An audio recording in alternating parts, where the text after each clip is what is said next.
Hey guys, what's up?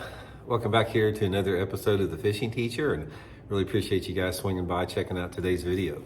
We are going to be talking about the Ito Shiner jerkbait today, guys. This is a jerkbait you don't hear much about, and there's a certain set of situations where this thing will really outproduce about any other jerkbait out there. So I'm gonna sort of go over why that is and what makes this jerkbait special under a certain set of conditions, and why you might want to get you one of them for that set of conditions here.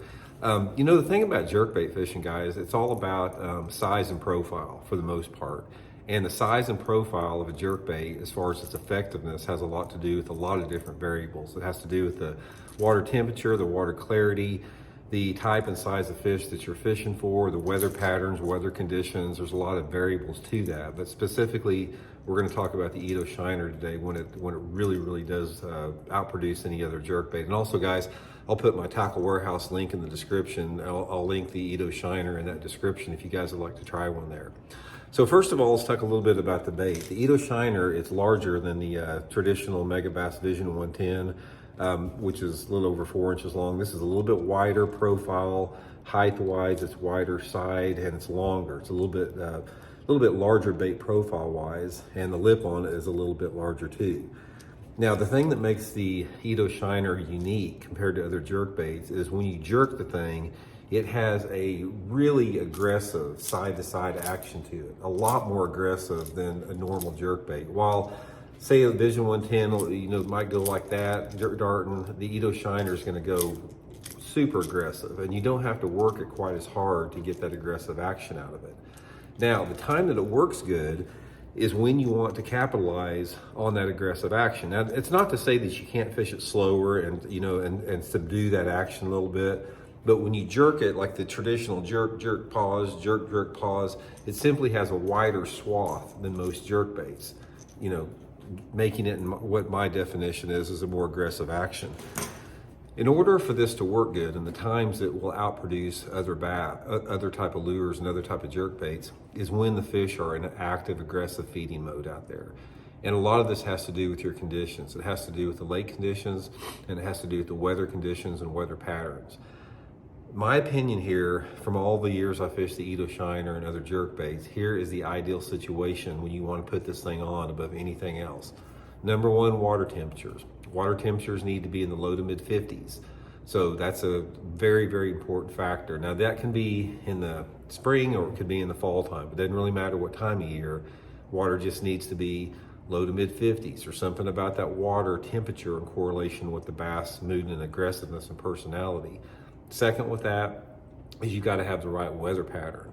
The weather pattern that you have to have for this to work under those aggressive actions is a prefrontal condition where you have a stable or falling barometric pressure. You've got a south or westerly wind, airflow, south, southwest, west, something that indicates an approaching front, and you've got some degree of overcast. You need at least, say, 75% overcast. So I like, the southerly airflow. I like wind maybe 10 to 20 miles an hour, in correlation with all that type of stuff, and some type of normal or above normal air temperatures. All those factors together there, when you have that right water temperature and you've got this approaching frontal system coming in, fish will get aggressive under those situations in terms of biting a jerkbait, and that's when the wide jerkbait action will outproduce the other ones out there. Now, I'm not saying you can't catch them when the fishing gets a little bit tougher, but in my opinion, the Ito Shiner, the size and the action of it is not as productive like after a front rolls through or on a real bright bluebird day. It's those cloudier days where you got wind and a southerly or westerly airflow. If you do get that, guys, try an Ito Shiner. I'm telling you, the aggressiveness of that lure combined with the increased feeding mood that the fish are in with those weather patterns coming in, it'll catch a lot of fish, and it catches big ones too. I mean, this is a large bait. It's a big commitment. Here's a 110 sort of held up side by side to it to sort of give you a comparison on the difference of the size here. It's not super giant bigger, but it is significantly larger than the 110 model there. So anyway, guys, give it a try. Pick you up one or two there at the link at Tackle Warehouse in the description of the video here. If you get in that situation coming up, you're going to catch some good ones on it. You're looking at that window of the March and April time frame in the springtime. That is the best time to fish it. If you gave me an ideal time to fish it, I would say pre-spawn. Again, water temperature 55 degrees, water visibility anywhere between 3 to 5 foot clarity.